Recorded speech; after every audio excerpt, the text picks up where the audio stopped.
नमस्कार, यंग वार्ता न्यूज में आपका स्वागत है। मैं हूं नरेंद्र कुमार। बुलेटिन की शुरुआत करते हैं दिन भर की कुछ बड़ी सुर्खियों के साथ। हिमाचल सरकार से आश्वासन मिलने के बाद काम पर लौटे एसएमसी शिक्षक। मुख्यमंत्री जयराम ठाकुर का बड़ा बयान, कहा विधानसभा सत्र में कांग्रेस को उसी की भाषा में दिया जाएगा जवाब। हिमाचल प्रदेश में कोरोना का कहर जारी, प्रदेश में कोरोना से 88वीं मौत। पर्यटकों के लिए अक्टूबर में खुलेंगे मनाली के द्वार, एसओपी के तहत होगी एंट्री। प्रदेश के 68 सरकारी स्कूल और 9 डिग्री कॉलेज अब बनेंगे हाईटेक। प्रदेश भर में जेबीटी टेट की परीक्षा संपन्न, हजारों अभ्यर्थियों ने लिया भाग। वन क्षेत्र बढ़ाने में हिमाचल प्रदेश ने देश भर में हासिल किया 5वां स्थान।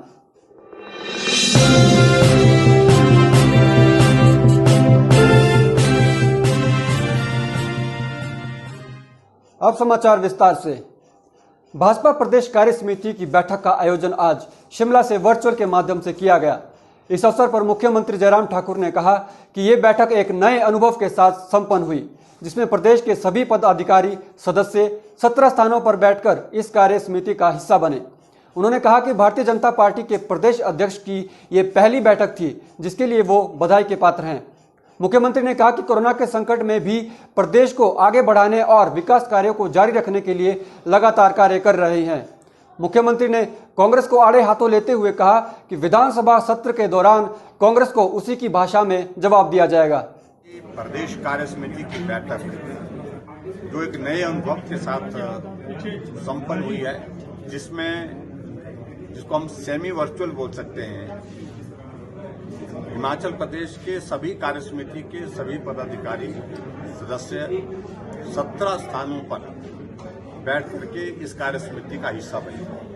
और मुझे इस बात की भी प्रसन्नता है कि भारतीय जनता पार्टी के प्रदेश अध्यक्ष की ये पहली कार्य समिति थी। अध्यक्ष बनने के पश्चात इनको मैं बधाई भी देता हूं। हिमाचल संस्कृत अकादमी द्वारा जिला मुख्यालय नाहन में आयोजित 5 दिवसीय ज्योतिष एवं कर्मकांड कार्यशाला का आज समापन किया गया।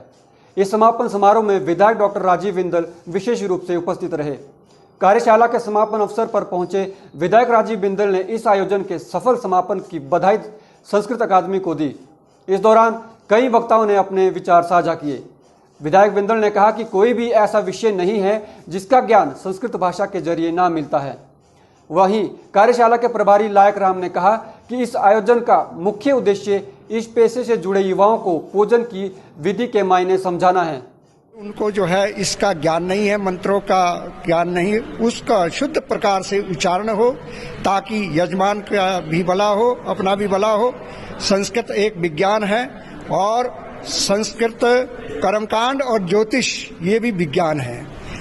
इस चीज को हमने 5 दिन में इनको बच्चों को बताया और हमारे साथ जो मोतीलाल जी है, जिन्होंने की दिल्ली से स्वर्ण पदक प्राप्त किया है, वेदाचार्य हैं, इन्होंने कर्मकांड। यूआईटी और यूआईएलएस में फीस बढ़ोतरी के बाद छात्र संगठन एसएफआई ने एचपी यूनिवर्सिटी के परिसर के बाहर धरना प्रदर्शन किया।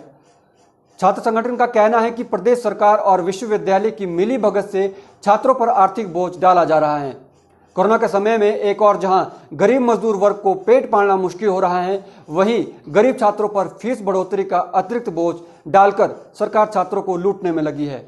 एसएफआई के कैंपस सेक्रेटरी गौरव नाथन ने कहा कि एसएफआई छात्र संगठन ये मांग करता है कि फीस बढ़ोतरी को तुरंत वापस लिया जाए।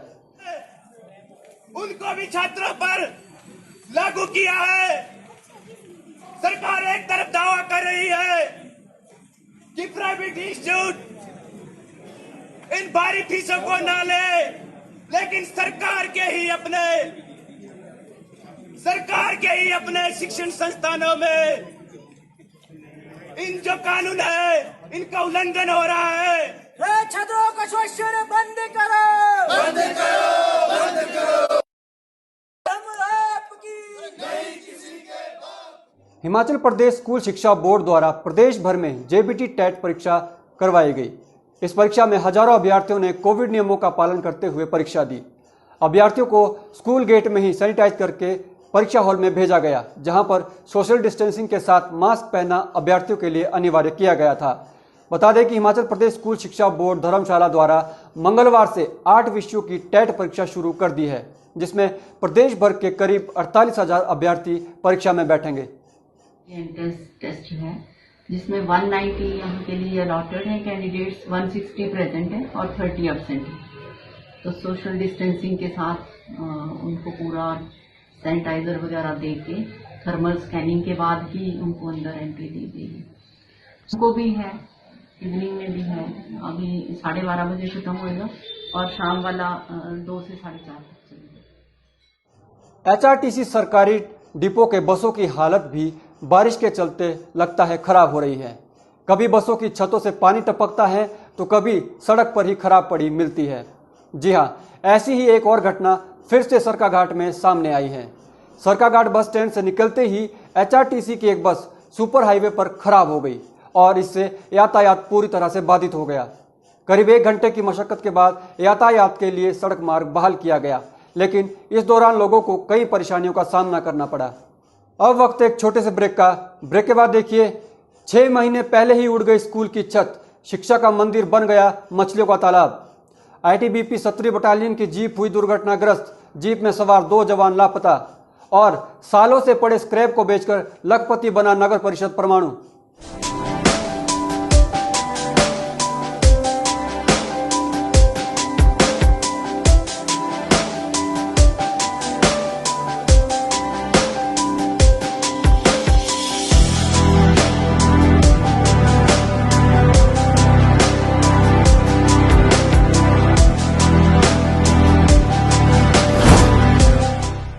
भूषण ज्वेलर्स, अनमोल रिश्तों के लिए।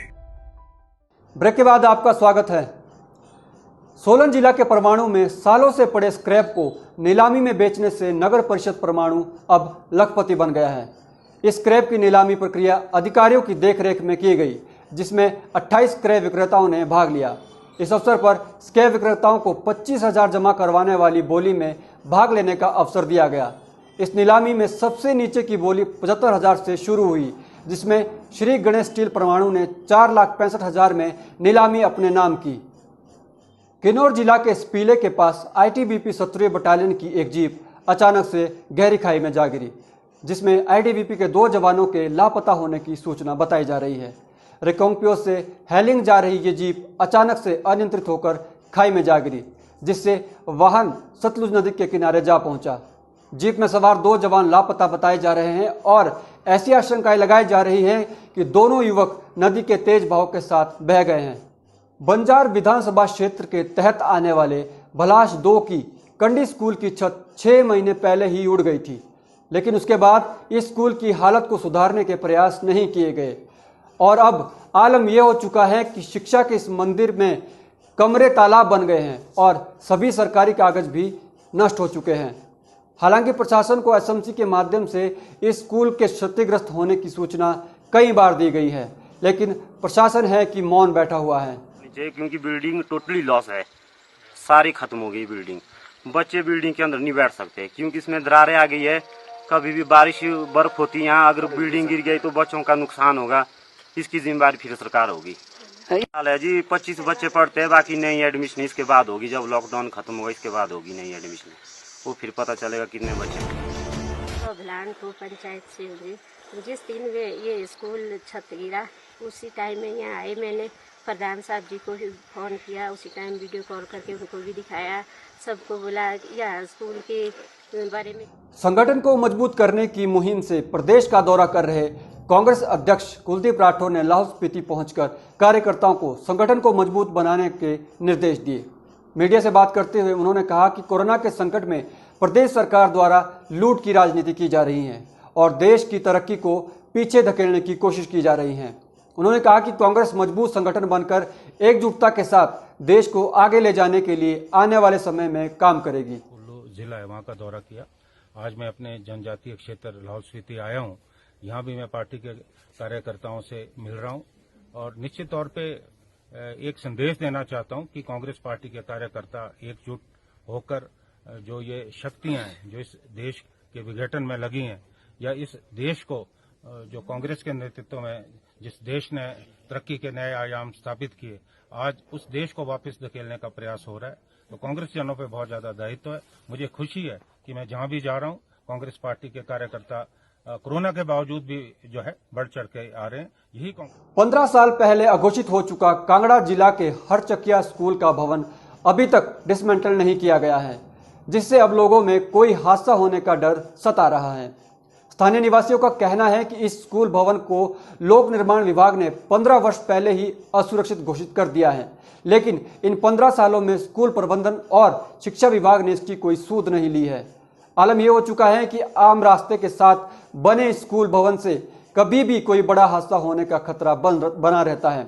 लोगों ने प्रशासन से मांग की है कि जल्द से जल्द इस भवन को गिराकर नए भवन का निर्माण किया जाए। किया था कि इसको जल्दी से जल्दी डिमोलिश किया जाए, तो हम देखेंगे कि इसका पालन क्यों नहीं हुआ है, और अगर ये खतरा अभी भी बना हुआ है और ऐसा कुछ अनसेफ डिक्लेरेशन में कुछ देरी लगती है या कुछ इशू आता है, तो इसका संज्ञान प्रशासन ने लिया है और 133 सीआरपीसी में इस पर कार्रवाई करते हुए हम आगे बढ़ेंगे और जल्दी से जल्दी पीडब्ल्यूडी डिपार्टमेंट को निर्देशित करेंगे कि इस पार्ट को जो अनसेफ है उसको जल्दी से जल्दी डिमोलिश किया जाए, ताकि लोगों की जान माल पे नुकसान ना हो और सब सुरक्षित रहें। प्रदेश कांग्रेस पार्टी ने अंतरिम राष्ट्रीय अध्यक्ष सोनिया गांधी के नेतृत्व पर विश्वास जताया है। मीडिया को दिए बयान में कांग्रेस जनरल सेक्रेटरी रजनीश किमला ने कहा कि जब तक कांग्रेस को नया राष्ट्रीय अध्यक्ष नहीं बन जाता, तब तक सोनिया गांधी को पद पर रखने के लिए अनुमोदन किया गया है। उन्होंने कहा कि गांधी परिवार का हिमाचल के साथ गहरा संबंध रहा है और अगर आज हिमाचल प्रदेश अस्तित्व में आया है तो इंदिरा गांधी की वजह से आया है। अखिल भारतीय कांग्रेस कमेटी के आपने अध्यक्ष की बात कही, तो उसमें सर्वविदित सबको मालूम है कि हमारे राष्ट्रीय अध्यक्षा जो है श्रीमती सोनिया गांधी है, और कल भी आपने देखा सीडब्ल्यूसी की जो मीटिंग हुई उसमें पूरी वर्किंग कमेटी ने श्रीमती सोनिया गांधी के नेतृत्व पे आस्था व्यक्त करते हुए जब तक अगला हमारा दूसरे अध्यक्ष नहीं बन जाते तब तक उनको उस पद पर रहने के लिए। यंग वार्ता न्यूज में अभी के लिए बस इतना ही। देश प्रदेश की तमाम ताजा खबरों के लिए आप जुड़े रहिए यंग वार्ता न्यूज के साथ। धन्यवाद।